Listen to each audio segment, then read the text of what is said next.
Hello, everyone. Welcome to Good Film Hunting, a podcast about an average couple who are on the hunt for some good movies. In today's world, we are consuming more media than ever, perhaps more passively than ever. But we believe that by documenting and discussing the media we intake, how and what we intake will change for the better.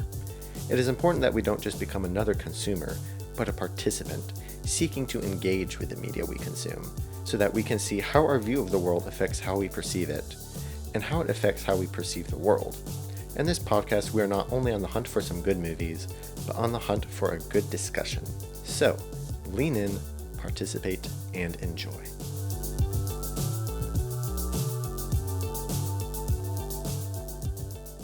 Okay. Well, hello everyone. Welcome back to the cast of the pod. I don't even need to do this anymore. Jim. You can do it better than me. No. Just go on. No, continue. No. Continue. No. You've already started. No, I can't. Okay, fine. James here, as always. Besides me is my lovely wife, Savannah. Say hi to the audience. Hi, audience. They say hi back, I'm sure. Tonight, we are talking about and reviewing what movie? The Amazing Spider-Man 2. Surprise! Who would have thought? Before we begin, while I get my train of thought back, how are you doing this evening? It could be better. Could be better. Could be worse. Could be worse.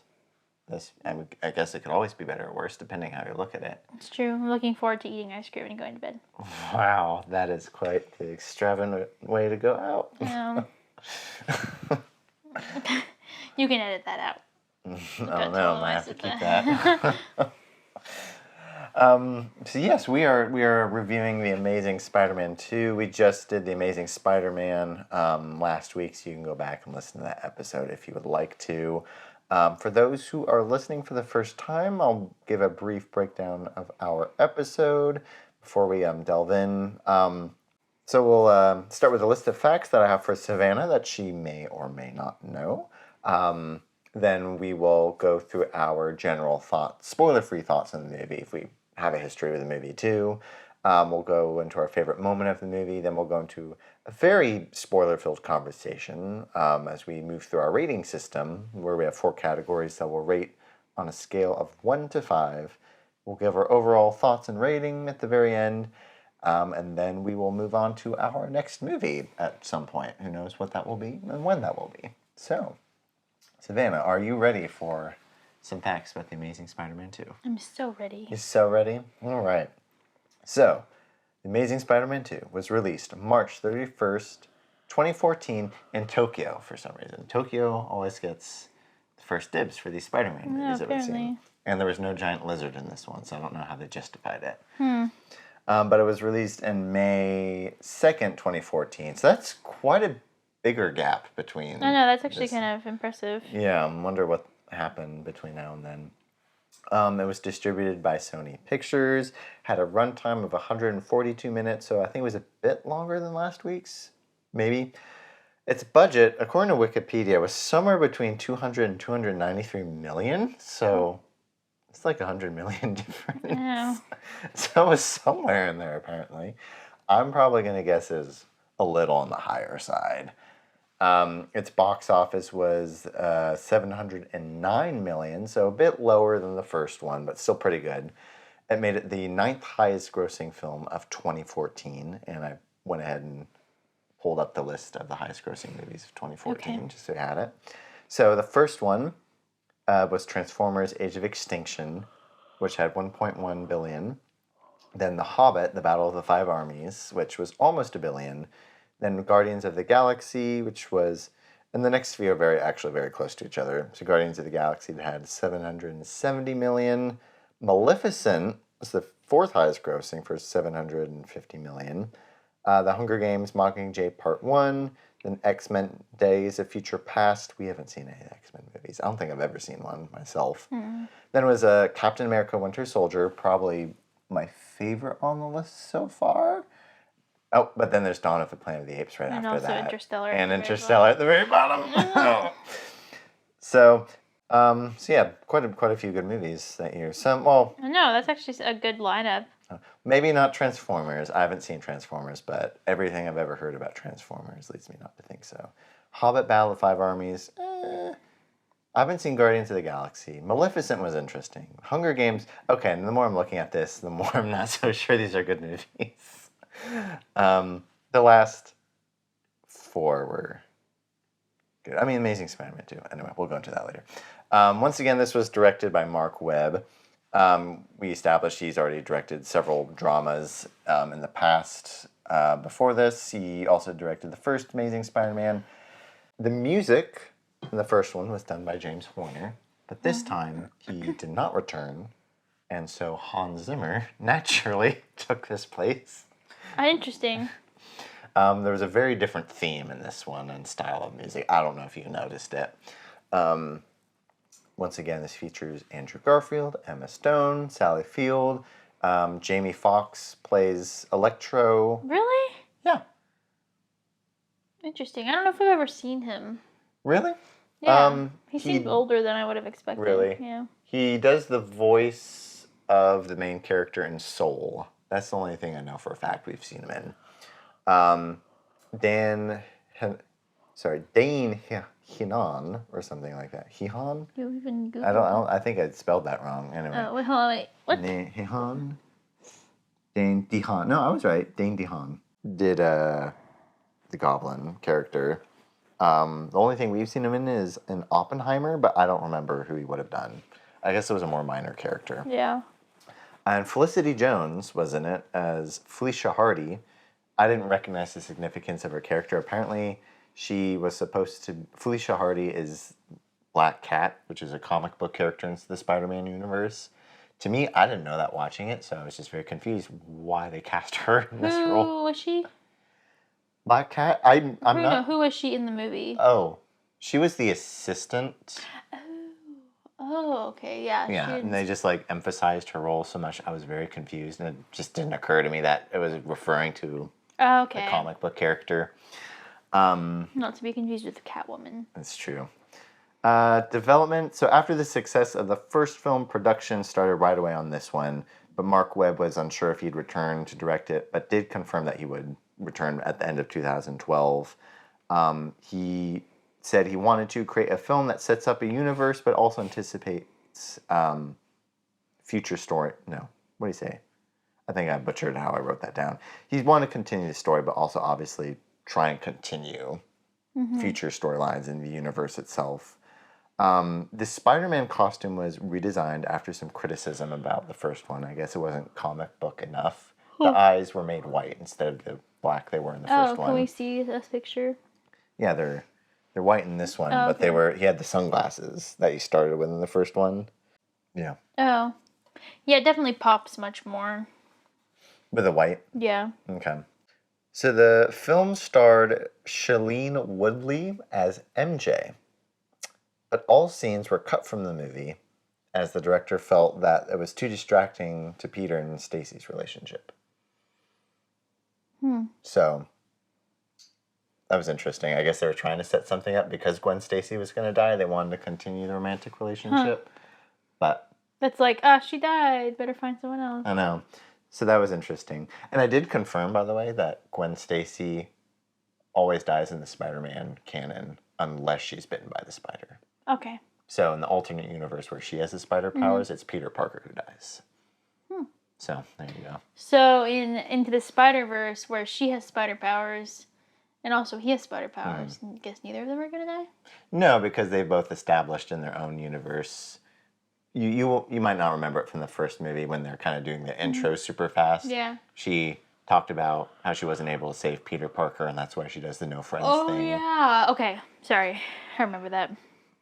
So as far as the production goes, only interesting fact I found was this is the largest film production ever to happen in New York City. Really? Yeah. Interesting. They don't really shoot a lot of movies in New York, which is interesting. A lot of movies take place in New York. Yeah. I mean, they do. I guess they do shoot a lot, but like, there weren't big movies. I guess. Was Elf shot in New York? Yeah. Speaking of famous movies, isn't it sad? It's probably sad to be a movie that probably didn't like super smash the box office when it first came out, but has become like a cult classic. I Like mean, which Elf. one would you rather prefer to be? Probably One the that like latter. lives in the hearts of people forever, one Yeah. that smashes the box office, but everybody's like, Probably, yeah. I'd rather be like, I don't know what Elf's box office was. It could have been big, but I'm assuming probably not. I mean, who knows? Who knows? As far as visual effects go, apparently while in New York, the visual effects team took 36,000 photos to recreate New York's Times Square digitally. Wow. So that's a lot of pictures. It is. That's like my phone's camera roll. As far as the critical response to this movie goes, so people praised a lot of the things that they praised the first one for. They praised Andrew and Emma's chemistry. They praised the visual effects. They said the action scenes in this one were really good. However, the negatives were there were too many plot lines and subplot lines going on. Very poorly done villains, and it just felt really convoluted. The biggest issue that that people say came of it was that Sony wanted to compete with the MCU, which had just released the Avengers. So they were trying to start that way too soon and by the second movie, and it just very obviously was too much happening at once. Yeah, it was quite convoluted. Yeah. And the villains were kind of lame. They were. So I found out why The Amazing Spider-Man 3 didn't happen. I did go out and look at it officially because the box office for this did well. So Spider-Man universe was planned out based on Mark Webb's movies. Lots of sequels and spin-offs were even planned. Something with MJ was planned, something with the Black Cat character was planned. The villains were being set up at the end of that movie. Even Tobey Maguire and Sam Raimi were supposed to come back and introduce his Spider-Man into the universe somehow. And Emma Stone was supposed to come back as a villain, not come back to life, but I guess as a different character. So that would have been interesting. That's weird. But the audience definitely won't recognize her. Well, I mean, maybe I don't know how they do the Spider-Verse thing. But the issue they were having was Mark Webb only agreed to do a third movie. He wasn't going to do anything past that. And then everything just kind of fell through because Marvel and Sony did eventually sign a deal to introduce Spider-Man into the MCU as opposed to the Spider-Man universe continuing. They are kind of trying to continue it now, but it's kind of trashy, as we know, for the most part. How so? Like Madam Web came out recently, and yeah. Carnage and Morbius. So do the Into the Spider-Verse movies not count as being... I guess it's not clear. I think they're keeping it vague, but they've left it open-ended enough where it could. Because they had Andrew Garfield and Tobey Maguire's Spider-Man have cameos in the second one, which leads you to think that might be a possibility. I feel like, I don't know, there's something lame about just expanding on a universe and just making up all these different side stories rather than making new ones. Well, yeah, the problem is when it's very poorly planned. Like Marvel's MCU, or just the MCU, from Iron Man to Infinity War was very thoroughly planned out and did very well. But they did not plan past, not Infinity War, I guess it was Endgame. Yeah. They didn't plan past that, and so it very quickly fell through the cracks for them, which is very unfortunate. The saddest part about all this is that Andrew Garfield apparently, during an interview with Amy Adams because I guess they have at times, I forget, I think it's Variety, they'll do actors on actors, like Margot Robbie and Cillian Murphy did something recently. But she asked him about his experience with the Spider-Man role, and he said the whole experience left him feeling very heartbroken. Oh, why? Just because it ended so poorly for him. It was a very sad place to leave him, and he didn't get to finish the story. I mean, he ended with his girlfriend dying. I don't know. So people were very happy when he got to return in Spider-Man No Way Home. So a lot of facts for this one. Yeah. So. I wonder. Oh, go ahead. Never mind. No, it's nothing. It's dumb. I was just talking about Amy Adams and Spider-Man. If they had a romantic relationship? Yeah, if Amy Adams and Andrew Garfield have ever. No, but Andrew Garfield and Emma Stone did. They had an actual off-screen romance. Of course they did. I feel like you always have to if you're in a movie with someone. It's hard not to. No, that's... Unless you hate each other. That's so cozy. Because they never last. It's true, they don't. Emma Stone is married to someone else, so. Yeah, she has a daughter who she dedicated her Oscars win to. Oh, did she? Oh, crazy. Mm-hmm. Okay. A 3-year-old daughter, or almost 3-year-old daughter. Almost 3-year-old? Mm-hmm. So, what were your general thoughts on this movie? Spoiler free. I enjoyed it. I probably was less bored this time than I was with the first. You think so? Mm-hmm. Probably because there was so much going on, and I was like trying to figure out what was going on. So you were engaged a little bit more? I was a little bit more engaged. Okay. I thought that much like the critics say, the villains were very poorly done, as we'll discuss. But in general, it was enjoyable. It was sad though. Even though we already said why it was sad. Yeah, we knew what was coming. Yeah, but. I thought this movie. But I will interject and say I don't think this one was as well made as the first one. I don't think. As well made. I don't know. Okay. I feel like maybe the first was a little better. What aspects about it? I don't know. Maybe not. Maybe just I feel like the character relationships, the interpersonal relationships, were a little more fleshed out and better in the first one. Yeah. Whereas the second one they were kind of just like all over the place and like. It's true. Yeah. So we can go into that more in the writing. I thought this movie was fine, kind of like the first one. I probably did enjoy it more end to finish than the first one. But this is a very silly movie, unfortunately. The first one, I felt like everything Spider-Man related kind of was dumb, unfortunately. Like the bigger it got, the more dumb it felt. This one, though, I felt like they handled the Spider-Man material a lot better. I mean, I guess because it started as Spider-Man, it felt fine. But just, it felt the whole thing from end to finish felt very, very silly. And I just couldn't take any of it seriously, whether it was anybody's relationship. The only thing I could take seriously was Peter and Aunt May's relationship, I felt. There was a couple moments. Because you respect them. We respect I did respect them. And I guess, and we'll go into this more later, Gwen and Peter's relationship was so convoluted and complicated to the point where I'm like, I'm sad that what happened. That was a close one. We already said earlier in this review that what happened. Oh, did we? I think I said it. You might have to. Hopefully they weren't listening. But like I didn't feel it as much as I would have wanted to, because everything else going around it was just so all over the place. Yeah. I will say though, this movie definitely gave me. Movies make me feel certain ways, and this movie made me feel similarly to the Planet of the Apes movies. Yeah. As far as like just like the emotions and the drama. Yeah. Kind of reminds me. Yeah. Was that a good thing or a bad thing, or just? No, it's just an uncozy feeling. Oh, okay. But like, it wasn't solely not good. Like, it wasn't like I was like laughing the whole time because it was so bad. It was like it still. Gotcha. It still hit me, a couple ways. It wasn't a terrible movie, but it just wasn't great. Did you have a favorite moment of the movie? A moment where you go, "Ooh, that was good," or doesn't have to be funny. I can't think of a specific moment. As usual. As usual. What about you? I really liked the scene, which this wasn't a funny moment. I really liked the scene where Peter comes in and sees Aunt May sitting on his bed looking at kind of the stuff he's doing because he's kind of obsessed with figuring out about his parents. And she kind of has a breakdown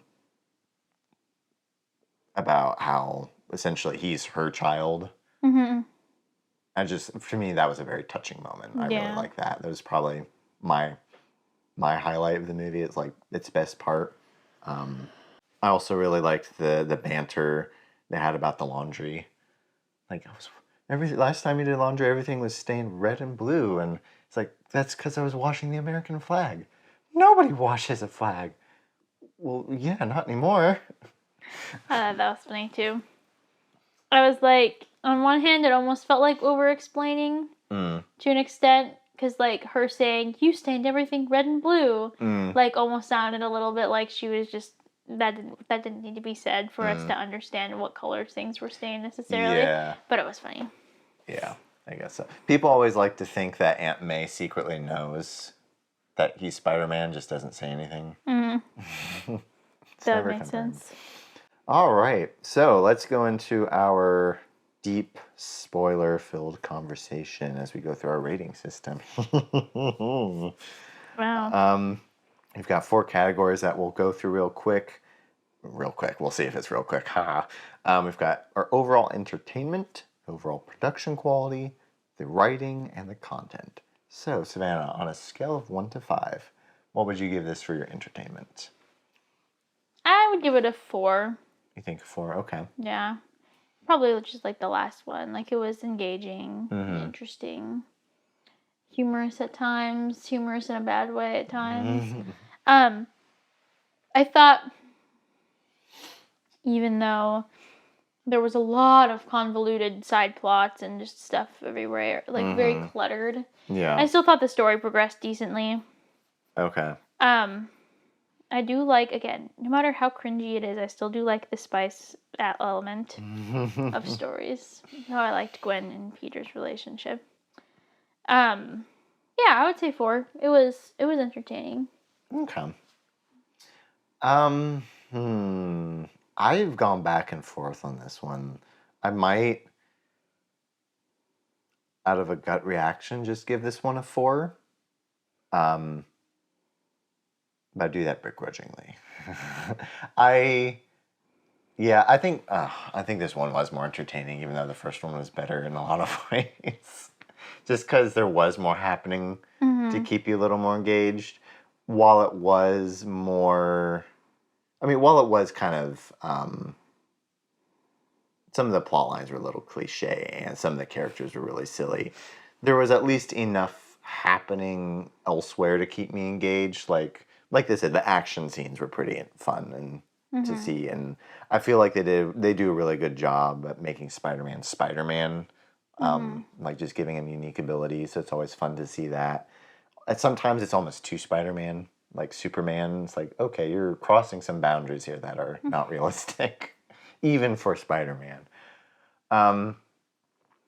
Yeah, favorite parts were definitely Andrew and Emma's performances. All the other ones were okay for the most part. Yeah, I thought Sally Field is not the best actress in the world, but I feel like she fit the role well. Yeah, I think so. Yeah, I mean, I think if just taking this what it was, not knowing really what to expect, I just enjoyed it. But, I'd say entertainment does not equal quality. Yeah. So, I'll give it a 4. I'm okay with that. Okay. What would you give this for the overall production quality, whether it's the, cinematography, music, acting, sets, costumes, etc.? Let's see. I thought that costumes were good. Well, okay, actually, never mind. The villains were very bad. I thought the acting on the part of the villains also not super great. Not good. No. I would say Andrew and Emma probably the best actors in the movie. I thought Felicity Jones, I thought her acting was pretty not great too. There was not much to act. It was her just being there. Yeah. I thought, I don't know. The production quality wasn't amazing, but it wasn't terrible. There were a couple of scenes that were like decent, but I'd probably give it a 3. You think so? Yeah, it was just mid. It wasn't really like terrible. Like it didn't stand out as being horrible, but it also didn't stand out as being great. I will say, I hated the villain. I guess Green Goblin. The Goblin character, yeah. The Goblin character. He was so ugly. He was. First of all, he was hideous. I mean, granted, he was dying, but whatever. He was hideous. His makeup was really bad.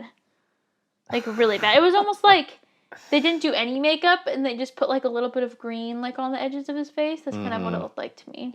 Yeah. And then Electro was just like computer generated. Well, kind of, yeah. It was. I wasn't sure what was going on there. Yeah. When he wasn't, he was just blue. Yeah, which was weird.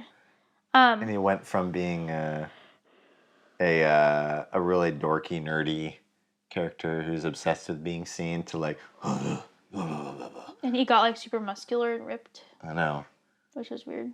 I don't know how that happened. Magic. Yeah, I can talk more about him in the writing, but The I thought like general production quality was a 3. Yeah. I might give this. See, I want to give this a 4 because there were a lot of aspects that were pretty good. Like I said, I felt like they did a really good job at immersing you in the Spider-Man experience, like the whole swinging thing that I mentioned in the first one. They did that a lot more Really, here. I felt like I purposely paid attention to it. And Really? I felt like it wasn't good. You didn't think it was that good? There was at least the one scene I was purposely paying attention to. It wasn't super good. I felt that the action for the most part was interesting. Unfortunately, a lot of it was just noise. The no,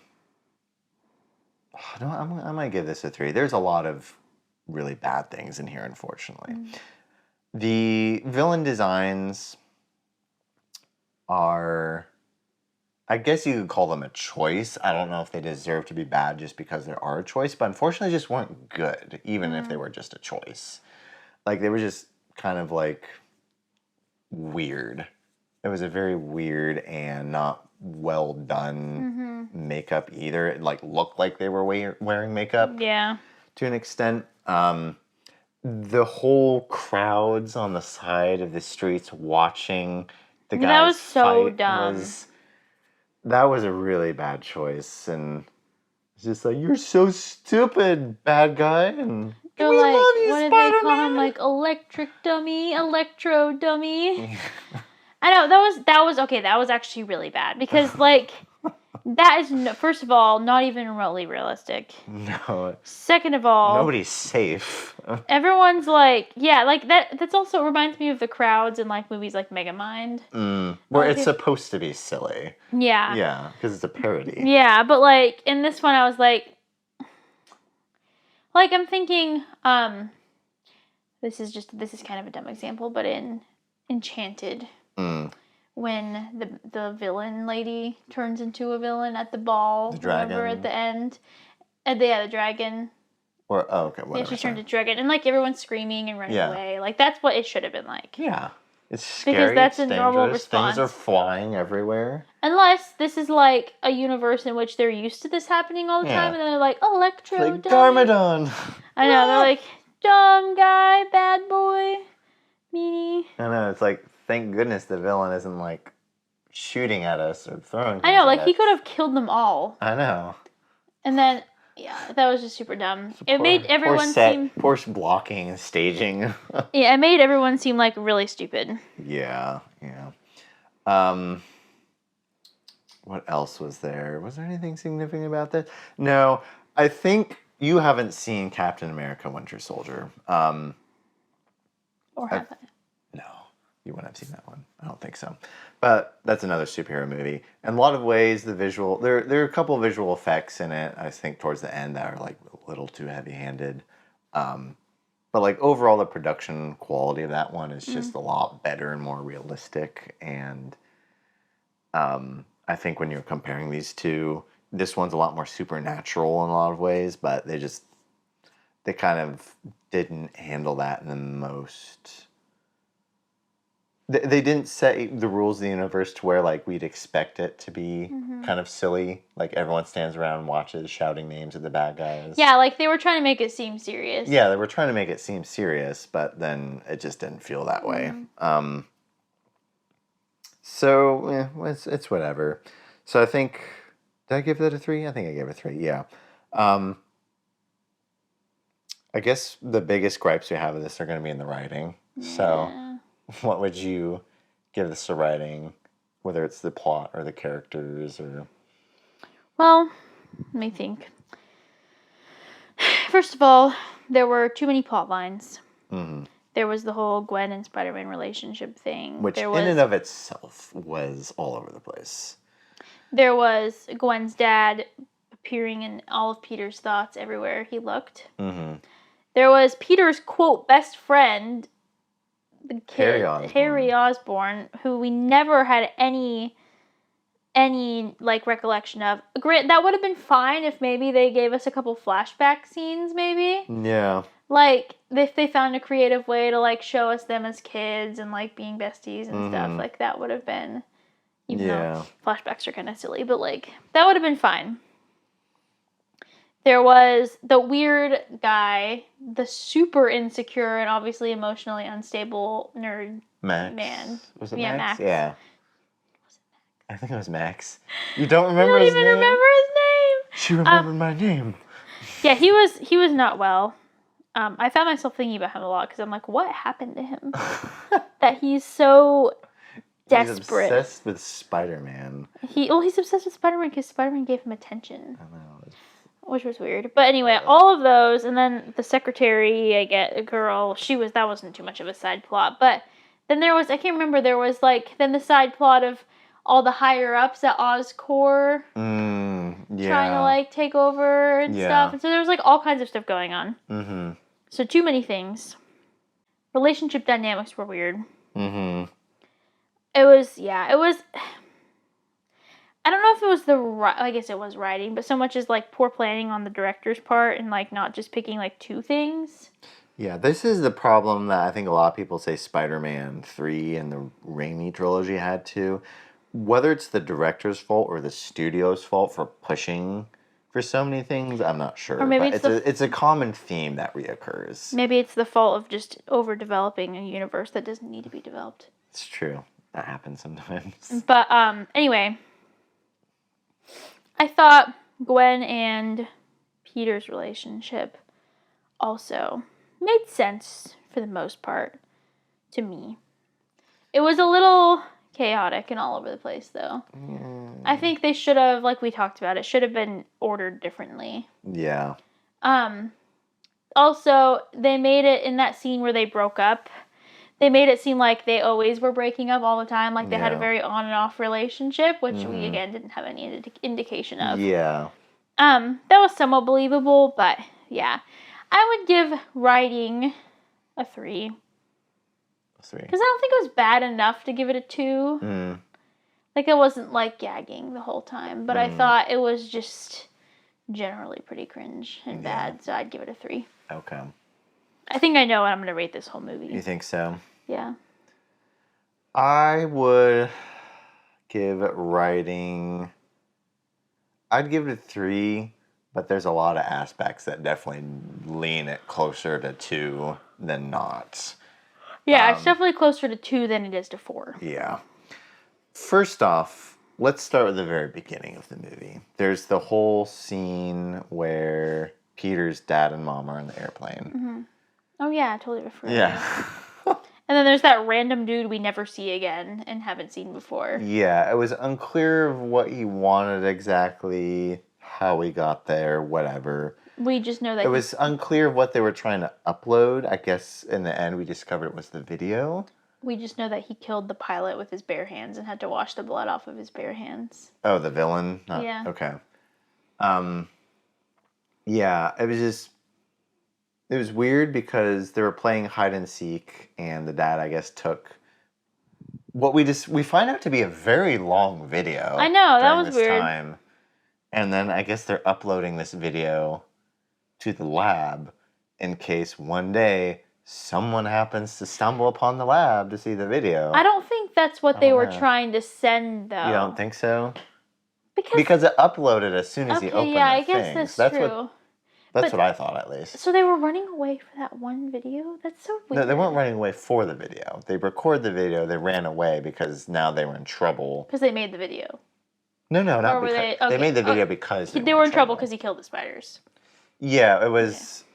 He realized, I think it was Norman Osborn was making deals with these different countries and armed forces that was never agreed to. To make biological weapons. Yeah, okay.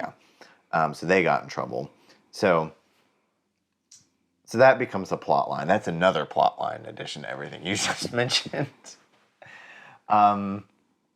So that happens. It's very fast. It's very whoa, this is going by. What's happening? Then we jump into Spider-Man.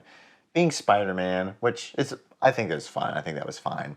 Gwen gives her very obvious speech of, hey, I'm going to die at the end of the movie. Like, life is precious. Treasure life. Life is good. And, like... We never know when our lives are going to end. It's like... I love life. Life is live, laugh, love. Foreshadowing at its most obvious. I mean, okay, to be fair, though, all of the middle-aged women in the theater were crying because they were so inspired, and then she died, and then they cried even more because they were like, wow, remember the beginning? It was all pointing to here. All the moms were like... Were they like that? Yeah, they were touched. They thought it was amazing. Okay. The moms who have live, laugh, love hanging in their hearts. And then there's a little bit where Peter's seeing Gwen's dad show up in the action, which I thought was interesting. I thought, that's a fine choice because he's dealing with the trauma of that. The issue is that 15 minutes into the movie, Gwen and Peter break up. Gwen breaks up with Peter because Peter keeps going back. And to me, that was just like, there are two things we could have done. One, they broke up at the end of the last movie. Mm-hmm. And this movie is them building up that relationship again. Mm-hmm. Two, that didn't happen. They continue the relationship. Peter's still wrestling with those feelings. And that kind of leads to their relationship kind of falling apart at a point until he eventually does confess everything that's happening. And then they can rebuild from there. But instead, it was, if you were to like track it on a graph, it was all over the place. And it was like, Gwen says, I've decided that we should become friends again. But Peter is a simp. He is. Like, I love you. I've been following you everywhere. I know the thing. Like, do you not have better things to do with your time? I have another interjection randomly about Gwen's dad really fast. Yeah. Peter said something that's like, I can't lose you two, or like acted like he when losing Gwen's dad, he lost like his best friend. Yeah. They hated each other. Yeah. Until like he died. Yeah. Which was weird. So, like, obviously, I'm sure it was traumatic to an extent because your girlfriend's dad just died in front of you. But, like, he made it seem like he had the super close relationship with him. Yeah. But they didn't even have a close relationship. Like, he didn't like him as Spider-Man. Yeah. He didn't like him as Peter Parker. So, like, they didn't have, like, this side relationship. Like, maybe Peter Parker and this guy were super close. Yeah. Or Spider-Man and this guy were super close. Which I thought was kind of weird, too. Yeah, that wasn't well set up. And then we're introduced to Max, who is... Not well. I don't know what this man's deal is, but it is... He's so cartoony as a person. You just... Like, you would feel bad for him if this was Into the Spider-Verse, like a cartoon. Yeah. But this is not a cartoon, so it's like... What is this man's deal? Whatever. I know, and even like down to the way he moves and everything, he looks like a cartoon. Yeah. He falls into a vat of electric eels, I guess, and gets electric powers. I wonder how many volts of electricity one electric eel is. Quite a bit. We should. I think they're enough to stun an alligator. Really? Yeah, I feel like people get videos of that. We should talk about this really fast while I Google it. What else? Yeah, you already mentioned the Harry Osborn plot line. His whole transformation as a villain or into the super villain was really just weird and rushed and not set up very well. They kind of indicated there was body armor at some point earlier in the thing very briefly, but I guess once he gets the spider venom injected and then that happens. It happens so fast, and then he shows up to take personal revenge on Spider-Man. Okay. Oh. Sorry. Go ahead. So, electric eels can produce up to 600 volts. Okay. And humans die at 100 to 250 volts. Oh, well, that's really interesting. I didn't know that. I thought for some reason an electric eel would be much lower in voltage. Nope. Death has occurred as low as 42 volts. Yikes. So, let's multiply 600 volts by 20 electric eels. That's 12,000 volts? Whew. That's a lot of volts. That's a lot of volts. How many volts? What? Hold on, just keep talking. How many volts did Max? How many volts is a taser gun? 50,000 volts. I think it has to do with like how long volts are going on and stuff. So like 50,000 volts if you're just tased, but they won't kill you necessarily. But if you're, like this said. Yes. Carrie Osborne, not well set up. Norman, I guess the whole genetic disease thing was a weird take on it. Yeah, because also another side plot, Harry and his dad wanting Peter's blood. But like there was just so much to that. Yeah. So weird. It was There was so much happening in this movie.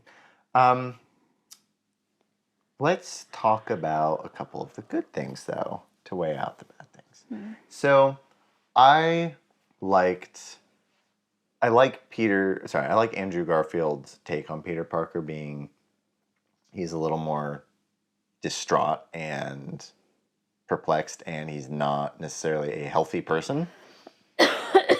Yeah, unlike like Tom Holland Peter Parker. Yeah. Who's just like super dorky. He's super dorky, super perfect in every way. No, the Andrew Garfield Peter Parker is very flawed, and for obvious reasons, because he has, attachment issues because his parents left him at such a young age. But also his girlfriend's dad died, and also he's Spider-Man, and so like, okay, so that's understandable that you would experience some of that. But yeah, it was just, and he doesn't have a mentor either, which I think would definitely play into that. They didn't really emphasize that in this movie. Once again, I just wish they'd stuck more with more of a personal plot line with this one instead of trying to introduce everything, because that was just in and of itself, that's just the most interesting part of the movie. Yeah, I feel like if they would have waited till a third movie, like they could have introduced a villain, because what's a superhero movie without a villain? But they should have waited to introduce a lot of the other stuff till later on. Yeah. Like even the whole Oscorp thing, like that could have been a good third movie option. Yeah. And this could have been more about his and Gwen's relationship, and then she could have died. And then the third one could have been about him like rebuilding his life after that, and then he had the Oscorp thing come up, and then they could like. Yeah, maybe there's a lot of possibilities. They just needed to make this a little barer because there's too much happening. I did unfortunately think the whole Peter finding out what happened with his dad thing was a little cliche and also convenient and also corny. That was really corny. It was just like, okay. Because Peter is like, for some reason, magically and super smart and can do anything and figure out anything. Yeah. He like sees train tokens and puts two and two together and realizes that his father's stuff is underground in a train bunker. Yeah. Like, But I like the part. Sorry, speaking of favorite parts in the movie, the part where he told Aunt May that he was super naked and told her not to come in because he was so naked. I thought that was funny. That was funny, pretty funny. I think what this one has to offer, for all of its silliness, is there are moments. There are thought-provoking moments, little bits here and there, because I think they do lean into, what is it like to be a superhero? What goes through a superhero's mind as they go about everyday life, going through these different things? And I think Peter Parker is probably the superhero where they've perfected that kind of idea playing out. I don't know if they've done it with the other ones so much. That's probably the best that this has to offer, which is a good thing. My computer just died. Oh well. So what would you, moving on, give this for overall content on a scale of 1 to 5? The more negative content being weighed against the more positive aspects of the story. What was necessary? What was not necessary? I think it was pretty clean altogether. Yeah. Nothing too sketchy. I would say the worst part is Gwen's death. That was pretty graphic. Like I was dreading the whole movie because I'd seen that scene before, and so I was just dreading that part because I know. It's so brutal. It's very brutal. I would say that's like well done in a. Okay, so maybe that leans in the writing. You can mention your thoughts. I just thought it was well done in like a realistic sort of way, because I feel like we all have that fear that we just miss something and we like don't do something right, and then it's like catastrophic. And I think in that case, like Peter thought he got her, and he was like trying to, saving the day and whatnot, and he like was catching her, but he missed just in time, and she died like tragically, horribly, obviously instantly, so hopefully painlessly. But I thought that part was the worst part. It was very graphic and bad vibes. Yeah. Like, not graphic in the sense that there was a ton of blood. No, it was just like, yeah, it was just It was brutal. so sudden. Like, if you didn't know it would have happened that way, you almost would miss it. Yeah, almost, but you also would have been shocked. You would have been like, what in the world just happened? I know. Yeah, like, I imagine for viewers, the first time seeing it, they probably were like, The whole movie what theater probably screamed. just happened? Yeah. So I would say that's the worst part as far as content goes. But I'd give this movie a 4. I would say it keeps it from a 5 from that. And also just the general bad vibes throughout the movie. Yeah, and Harry and Norman Osborn's weird disease thing, the goblin, they're just being kind of creepy and that ugly. Falls under general bad vibes. General bad vibes. Yeah. Yeah. Well, maybe I'd give it a 3 then. There's Would you kind give it a of 3? 4 maybe then, I guess. It is pretty bad vibes. I would give it a 4 just because it's not there's less language in this one than the first one, and also there's no gore or There blood. is some smooching There's here a and little bit there. of smooching, but probably less than the first one too. Maybe. So yeah, I think this one's pretty clean. This is a very clean superhero movie, all things considered. Just the things that kind of give it or bring it down, so to speak, are just they make sense, but they're a little more unsettling, especially to younger viewers, or if you don't see it coming. Or to me. Yeah. That's why it remind me of Planet of the Apes, because it just leaves me for like days with this very unsettled feeling. Does it? Probably not as bad as Planet of the Apes. No, Planet of the Apes was quite unsettling. I still think about it sometimes. I try not to. Do you? I want to go back to writing for a second, because I feel like I need to compliment one more thing. I thought the ending of this movie, for the most part, was good. The villain setup of being like, we've got this whole squad of villains who are going to come was a little much. But like Peter Parker going through the sad feelings of, oh, Gwen is dead. And they're not being Spider-Man. But like the triumphant moment where he comes back. I thought that kid going out there to like be Spider-Man, that was super cringe. Never mind. I take that back. Remember, I forgot that about was really cringy. Just kidding. Just kidding. The very last shot was cool though. Okay. When he takes up the whatever it was, the sewer cover, whatever it is, and he spins it around and whips it. That was cool. Okay, so that last very last 10 seconds was very good. Sorry, I had to remind you about that. Oh, no. Yeah. This one, writing, it's close to like, 2. if Spider-Man's not here, I'm gonna be Spider-Man. Little kid literally jumps in front of a bad guy. Bad guy, for some reason, refrains from shooting him. Refrains from shooting at the mob that's watching him. He's only shooting the police officers. Like, I have a prejudice against officers. You guys are fine. I know. Like, you guys are just innocent bystanders that are all watching, as usual, because you have nothing better to do. And you're all always outside. It's an arena. So, what would you give this for your overall rating? 3. 3? Yeah. 3. Definitely a 3. I gave the last one, 3.25? This one gets a 2.75. Wow. It all evens out. It all evens out. It's just, it's not a good movie. It's not a good movie. So I think a movie can be entertaining. simultaneously enjoyable, but also not good. Entertaining does not equal good or well done. But poorly done does not equal not entertaining. Yeah, and I don't know. There's definitely more things that I would rather watch, but there are a lot of things that I would not rather watch than this one, if that makes sense. So it was fun to talk about this one. It was fun to talk about these movies. At least they produced a good conversation instead of us just going, that's bad and walking away, right? It's true. Well, anyway, thank you all for stopping by and listening to our take on the Amazing Spider-Man 2. We hope you were inspired to have more conversations either about this movie or just the movies you watch in general. Let us know what you thought about this one, whether it's the movie or our personal ratings in the comments.